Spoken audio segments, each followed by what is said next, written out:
That was the worst year for wrestling in modern history, 1995, for every wrestling promotion. WCW sucked. Smoky Mountain folded up. Vince was quoted at his kitchen table a number of times to me in later years talking about, I lost $6 million out of my ass, pal. And there was just beginning to be the rumblings of the smart fans and shit. Because I remember it was either 94 or 95. I was in Knoxville, and Candido was down, and Tammy they were already working for me, and one of the guys from Philly came down to visit him, one of the, independent wrestlers. I can't even remember who it was, but he showed the pictures of Tommy Dreamer. He just started having those matches with Sandman, where they were really beating in Tommy Dreamer's back, his hamburger, and it's all swollen up where he's beating with the cane, and they're getting the blood everywhere and all, and we're laughing, of course. We're laughing at these fucking guys because they were marks. They were marks to start that shit because we knew. I remember Dirty White Boy, Tony Anthony, said, "Goddamn, I'm glad they're doing that in Philly and not here. They've killed the fucking business." Guess what happened? But up north, they were starting to be smart.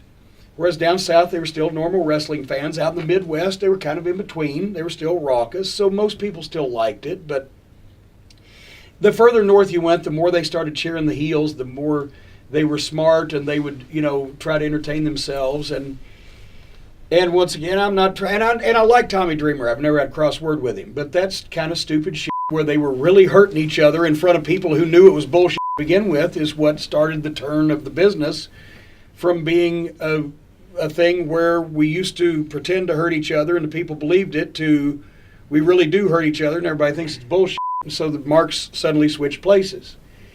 We wouldn't have been laughing at it at the time if we'd known that it was going to spread. So in Smoky Mountain, one of the guys that you had down there was Glenn Jacobs. Yeah. And on WWF television, Bret Hart and Jerry Lawler are finishing their feud together with the Kiss My Foot match at King of the Ring. And Bret Hart wins, it's all good.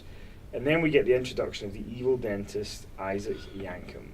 Isaac Yankem DDS. I don't want to misquote myself. Yeah. Any thoughts? I would cut my throat if it hadn't ended well for Glenn. I brought Undertaker down, and Percy Pringle, Paul Bearer. We'd known each other. We had never worked in the same place except he made a couple of Atlanta TVs when the Atlanta office was working with Florida and et cetera in the 80s when we were there and everything. But we were both Southern boys. We're both longtime wrestling fans. We're both fan of each other's work. So instantly we bonded. So anyway, Taker had seen Glenn. He's tailor-made for them. And the Unabomb gimmick was, I thought, tailor-made. But I'm figuring these guys can do huge business on pay-per-view. So I finished Glenn up. And Vince calls me one day and says, "You're going to love this. We've just shot the vignettes. It's the greatest gimmick. He's going to be an evil dentist. Dr. Isaac Yankem with bad teeth. Vince went to the dentist and didn't like the experience. I don't know. He said, everybody hates going to the dentist. This is going to be great." Okay, at least Glenn's got a job. And actually, I think one of the last matches he had with Undertaker in the Coliseum at my Super Bowl wrestling show that August, where we sold out the Knoxville Civic Coliseum again, second year in a row.